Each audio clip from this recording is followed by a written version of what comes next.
time for Health Coach with Dr. John Catanzaro from the Health and Wellness Institute in Mountlake Terrace. And it is time once again for Health Coach with Dr. John Catanzaro of the Health and Wellness Institute in Mountlake Terrace. Got Dr. John with us today. I love calling you Dr. John. That's a blues guy or whatever, isn't it? It is, and I used to listen to him when I was a kid growing up. I mean, I was probably 13, 14 years old, and, I just... it just shows you how dated I am, I guess. Well, you and me both. But, hey, obviously time catching up with us, catching up with our health. Today, some more specifics about the kind of food we should be eating for better cardiovascular health. Now, you obviously suggest supplements and vitamins and things like this, but you always want to start first and foremost with food. With food. Food is our first choice. So if you really think about it, if you're going to be using any type of supplements in and of themselves are inert items. That means they are not items that really do us much benefit unless we have food in our bodies. Okay. So vitamins and minerals that you take orally, you can just take a whole wad of pills, just stuff them in your mouth and say that's breakfast. And some people do that. and I'm going to be really, really healthy because I'm getting all of these vitamins and minerals. But that's why they're called supplements. They're supplementing exactly, something. And they need food to metabolize. If you don't have food in your stomach to metabolize those things, those supplements are a waste of time. Realistically, I'm not saying that supplements are that we shouldn't be doing them. We should be doing them, but we have to have food in our diet in order to complement the absorption of these nutrients. Okay. If you don't have food, you're not going to absorb those nutrients. Well, for cardiovascular health in particular, then what are maybe one or two foods you've got to be taking on a regular basis? I would say immediately right off the bat, if you're going to really focus on cardio health, you probably want to start having more fish in your diet. Fish. Okay? Because fish and the natural oils and fish, and rather than taking gobs and gobs of fish oil capsules, you just stuff all that fish oil capsules down and say, okay, this is my allocation of fish for the week or for the day. It's not food. So, like, for instance, salmon is really rich in omega-6s and omega-9s, okay? Olive oil, for instance. Cook with olive oil because olive oil has monounsaturated fats. I mean, it's omega-9. It's healthy for you. It's not a type of fat that's going to be damaging to your body. Fiber. Fiber is really important. You want to get bad stuff out of your body, make sure you have an adequate amount of fiber every day. A lot of the bitter green vegetables, a lot of the things that we don't really run to first. For instance, people don't really think about maybe running to the bitter greens like arugula, dandelion.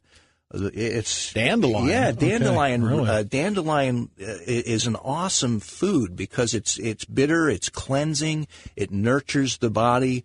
Now, why we keep using that word bitter foods? Why bitter foods? Well, bitter foods are usually, you look at the dark green foods, the ones that we usually pass up, like, for instance, who thinks about mustard greens and collard greens and bok choy? Well, spinach is pretty common. And spinach is very common and very, eat your spinach. Yeah, but why don't you just branch out a little bit because these foods are very nurturing. A lot of people know that garlic is probably the top food in helping with cardiovascular health. Garlic, the top food. It's one of the top foods. Garlic is one of the top foods to help control blood pressure, to help, get oxygen into the system. I mean, it's really a very friendly heart type of a food, and it's very popular. But not as a supplement. Eat real garlic. Eat real garlic. First. Absolutely. Yeah. Eat real garlic. It's healthier for you. I mean, just run to the garlic. Don't run to the garlic capsules. Right. Okay. So... if you look at it, a lot of these Mediterranean type diets that are out there right now, I mean, they're really cooking with a lot of rich foods that are good for your heart. So, people that are actually eating tomatoes, if you're not allergic to tomatoes, foods that have more garlic in them, they have more things cooked with olive oil. I mean, a lot of these more greens, a lot of, spicy foods, more cayenne in maybe in your good for cardiovascular. Oh yeah, cayenne pepper. Can't say enough about really having something. I have to quit giving my aunt a bad time about that. She carries a little thing of cayenne. She puts it on everything, and it's like, come on, it's true. You're not getting the flavor. She goes, no, it brings out the flavor of everything. Well, not only does it bring out the flavor, but it does do something for your circulation. It does do something for your overall body, vibrance. And so cardio's from a cardio standpoint, any of these foods that are going to contribute to really enhancing circulation, contributing to the elimination of waste that shouldn't be in your body, anything that's going to nurture your vessels, these are the foods that you want to choose. Okay, well, for more tips on great eating and diet and all kinds of areas of health, how do people get in touch with Dr. John? You can contact us at our clinic at 425-697-6112. We've got, 5 physicians there ready to go. Okay, and more details, and you can listen to past programs of the Health Coach feature at kcisradio.com. This has been Health Coach with Dr. John Catanzaro on KCIS. You've been listening to Health Coach with Dr. John Catanzaro from the Health and Wellness Institute in Mountlake Terrace.